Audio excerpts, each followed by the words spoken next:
Now, if you're going back to school and you're thinking, let's just get the iPad Pro, maybe the Apple Pencil, and even the keyboard, or maybe let's just buy the base iPad model, my friend, you are at the right video.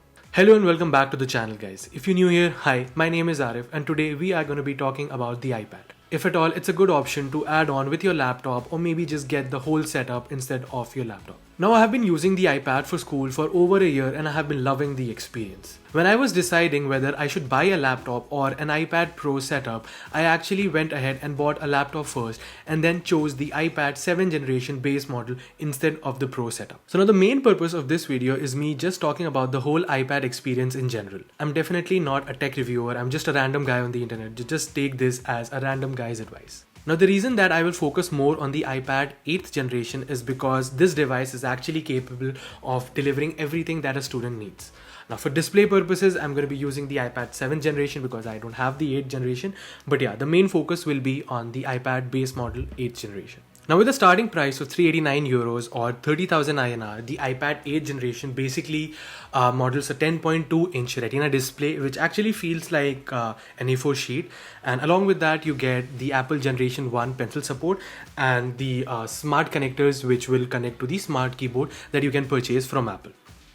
There are definitely other third-party keyboard options that you can look for, but yeah, this is the basic configuration. I'm not going to go into the technical specifications because that is something you can easily look up on the internet. Now, even though with this you just get a 3 GB RAM on paper, but it is more than sufficient enough to actually run all the different apps that you might require as a student. Now, the primary camera at the back is a 8 megapixel camera, but just tell me, how often would you actually go out and shoot something with your iPad? Now, the front camera is just a 1.2 megapixel camera, which actually sounds very horrible, but it's decent enough for Zoom calls. Now, even after such technical specifications, the overall experience with the iPad is very smooth. Apps such as Notability, GoodNotes, Procreate, the entire Google Suite, all of them, basically the student apps, they run very smoothly, and you don't at all experience or notice that you are in fact using the cheapest iPad from Apple. Now, as I mentioned, the iPad 8th generation has a support for the Apple first generation pencil, and the experience with the pencil is so nice that after a few days of getting used to that experience, you actually want to come back and write or draw something every now and then because it just feels so addicting. Obviously, having the iPad has saved me from printing any of my course notes, my assignments, any documents, anything that I want to sign, annotate over. I just use the iPad along with the pencil and I'm good to go. And also because of this, I'm not carrying notebooks, any course material anymore to the school. I just carry the iPad and the Apple Pencil. Apps like Notability and GoodNotes are your perfect companion for note-taking purposes, but do keep in mind that these apps costs around 5 to 10 euros or dollars. But yeah, there are definitely free options out there like the Apple Notes itself, Microsoft OneNote, but my preferred note-taking app is Notability. And also to cater to my creative side, I do have Procreate as well for when I feel like drawing something. And in my opinion, having the ability to go from writing with the pencil to typing in just a few seconds is what brings the most value for students here. I mean, there are definitely laptops that come with this functionality where you have a stylus and it's a touchscreen laptop, but the experience is not the same. I have tried those laptops, but nothing even comes close to the writing experience on the iPad. And now with the smart keyboards and all the other third-party Bluetooth keyboards, the typing functionality on the iPad. For multitasking purposes, you can split your screen into two different sections and have an article on the website on one side and maybe a document on the other side, and you can type away your assignment, your article, or anything that you're taking down notes from. Now, the upgrades that you get if you move from the iPad 8th generation to the iPad Air 4 or the iPad Pro are definitely sweet. It's going to cost you your hard-earned money. And in my case, since I had already bought a laptop which basically I was using for all my heavy tasks, I did not feel the need to get an iPad Pro or even the iPad Air. For my purposes, which was basically just school, taking notes, taking it to school instead of my laptop, for my purposes, the iPad 8th generation was sufficient enough. Now, don't get me wrong, I definitely love the whole iPad Pro experience.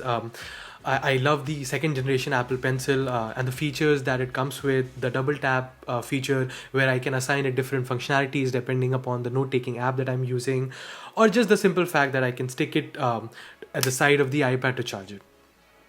Now, one more benefit of the iPad Pro or the iPad Air 4 is definitely going to be the port.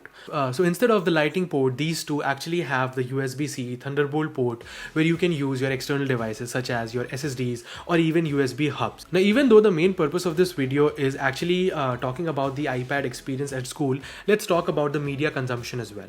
Now, with the iPad 8 generation, you actually get thick bezels on the side.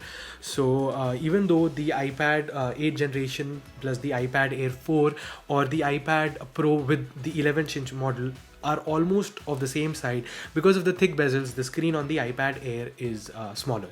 But you do get the Retina display in all of these lineups, but definitely with the iPad Pro you have the option to view HDR content.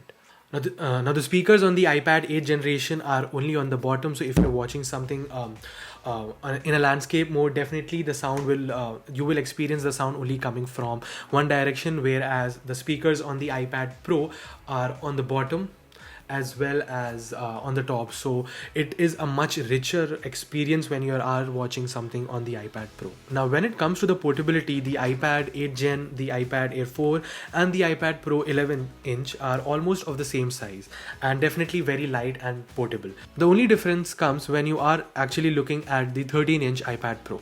Now, if you are deciding which one to buy, you definitely need to first ask yourself, why are you buying an iPad? If you already own a decent laptop which can handle all the work for school, then I guess you are buying an iPad for one of two reasons.